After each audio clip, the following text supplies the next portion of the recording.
안녕하십니까. JT 아카데미입니다. 오늘 여러분과 함께 떠날 목적지는 5000년의 시간을 품은 도시 예루살렘입니다. 성경의 약속에서부터 현대의 지정학적 충돌에 이르기까지 마치 불사조처럼 끊임없이 부활해온 이 도시의 장대한 연대기를 함께 살펴보겠습니다. 예루살렘은 히브리어로는 예루는 터전이라는 의미와 샬롬은 평화라는 의미가 합쳐져 문자 그대로 평화의 터전이라는 뜻을 가진 도시입니다. 히브리어로는 예루샬라임이라 불립니다. 아랍어로는 알쿠두스라고 하는데 이는 거룩한 곳이라는 의미를 지닙니다. 이제 시간여행을 시작하겠습니다.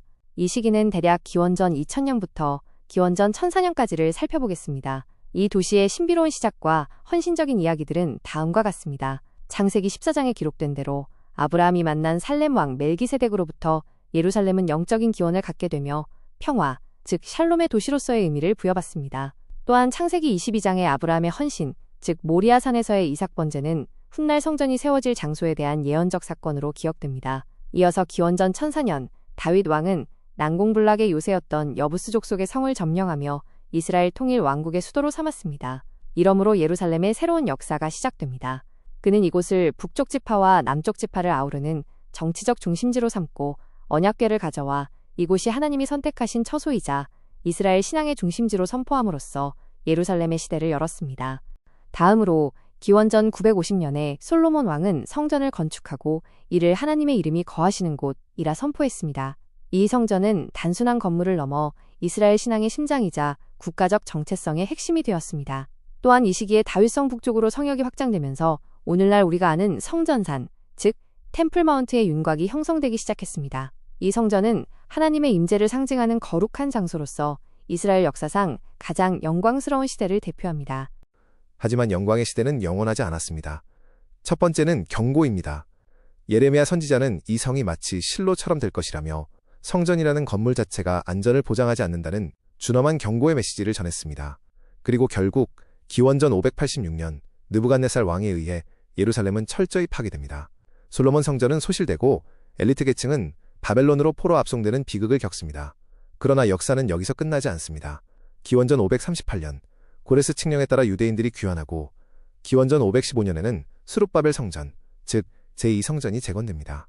비록 솔로몬 성전의 화려함은 잃었지만 이들은 신앙 공동체로 재탄생하여 새로운 시대를 열었습니다. 이어서 예루살렘은 메시아의 도시, 예수와 순환의 시대를 맞이합니다. 서기 30년에서 33년경의 일입니다. 이 시기는 예루살렘의 심대한 신학적 전환을 가져왔습니다. 누가복음 19장에 따르면 예수님은 예루살렘 입성 당시 이 도시의 멸망을 예견하며 돌 위에 돌 하나도 남지 않으리라 고 눈물 흘려 예언하셨습니다. 또한 예수님의 성전 정화와 십자가 사건을 통해 성전의 제사 기능은 예수님의 죽음과 부활로 대체되는 근본적인 변화가 일어났습니다. 한편 헤롯 대왕은 로마의 위세를 등에 업고 유대인의 환심을 사기 위해 전무후무한 건축 프로젝트를 감행했습니다. 그는 단순히 건물을 짓는 것을 넘어 모리아산의 지형 자체를 바꾸는 대역사를 시작했습니다. 첫째, 그는 거대한 협곡을 메우고 축대를 쌓아 축구장 20개 넓이의 인공대지, 즉 성전산을 만들었습니다. 둘째, 오늘날 유대인들이 기도하는 성스러운 장소인 통곡의 벽, 즉 웨스턴 월이 바로 이 거대한 성전산을 지탱하던 서쪽 옹벽의 일부입니다. 그 후 예수님의 예언은 실현되었습니다. 서기 70년 로마의 티투스 장군이 이끄는 4개 군단이 예루살렘을 4개월간 포위했고 결국 성벽을 돌파하며 도시를 유린했습니다. 특히 아부월 9일에는 헤롯 대왕이 증축한 제2성전마저 불타 무너졌으며 당시 역사가 요세푸스는 도시의 흔적조차 찾기 힘들 정도로 파괴되었다고 기록할 만큼 참혹했습니다. 성전의 보물들이 로마로 약탈되어 콜로세움 건설 자금으로 쓰였고 무려 110만 명이 사망하고 9만 7천 명에 달하는 유대인들이 노예로 끌려가는 등 엄청난 고통을 겪어야 했습니다. 서기 70년의 비극 이후 서기 135년 하드리아누스 황제는 칙령을 통해 예루살렘의 이름마저 엘리아 카피톨리나로 바꾸고 유대를 시리아 팔레스티나로 개칭합니다. 이는 유대적 정체성을 완전히 삭제하려는 의도였습니다. 헬라식 신전들이 건축되어 성전산 위에는 유피테르 신전이, 골고다 언덕 위에는 비너스 신전이 세워졌으며 유대인들의 도성 출입은 티샤 베아브를 제외하고는 금지되었습니다. 하지만 아이러니하게도 오늘날 올드시티의 십자형 도로망인 카르도와 다마스쿠스 게이트는 바로 이 시기에 확립된 로마식 구조로서 도시의 중요한 유산으로 남아있습니다. 시간이 흘러 콘스탄티누스 황제와 그의 어머니 헬레나는 서기 326년 로마의 비너스 신전을 헐고 그 아래에서 성십자가와 예수님의 무덤을 발굴하는 등 성지 재발견에 힘썼습니다. 이어서 서기 335년에는 예수님의 죽음과 부활 장소 위에 거대한 성묘교회가 건축되었습니다. 이 결과 예루살렘은 기독교 순례의 세계적인 중심지로 변모하며 그 위상을 드높였습니다. 비잔틴 시대 이후 서기 638년 칼리프 우마르에 의한 예루살렘 입성은 피를 보지 않는 평화로운 방식으로 이루어졌습니다. 그는 기독교 성지 보호를 약속했고 로마 시대 이후 금지되었던 유대인의 거주를 다시 허용하는 관용을 베풀었습니다. 이 시기에 이슬람은 예루살렘에 자신들의 거룩함을 새기기 시작했습니다. 서기 691년 우마이야 왕조는 성전산, 즉 모리아 산 위에 바위사원을 건축했는데 이는 이슬람의 3대 성지이자 예언자 무함마드의 승천 장소로 여겨집니다. 또한 701년에는 알 아크사 모스크가 세워져 메카와 메디나에 이은 이슬람의 중요한 성소가 되었습니다. 이로써 예루살렘은 유대교, 기독교, 그리고 이슬람 세 종교의 거룩함이 공존하며 경쟁하는 독특한 도시가 되었습니다. 그러나 이러한 공존은 항상 평화롭지만은 않았습니다. 1919년 십자군이 예루살렘을 점령한 후 무슬림과 유대인들을 무참히 학살하는 비극적인 사건이 발생했습니다. 바위서원은 주님의 성전이라는 교회로 개조되며 기독교의 지배를 상징하게 되었습니다. 하지만 이 지배도 오래가지 못했습니다. 1187년 살라딘은 예루살렘을 재정복하며 십자가를 내리고 이슬람 사원을 원상 복구했습니다. 놀랍게도 그는 관용을 베풀어 유대인의 귀환을 허용하고 기독교 순례도 부분적으로 보장하였습니다. 십자군 전쟁 이후 1517년부터 1917년까지 이어진 오스만 제국의 통치 기간 중 특히 술레이만 대제는 1538년부터 1541년에 걸쳐 현재 우리가 보는 예루살렘 올드시티의 웅장한 성벽과 7개의 성문을 건축했습니다. 이는 도시의 물리적 피부를 완성하는 중요한 작업이었습니다.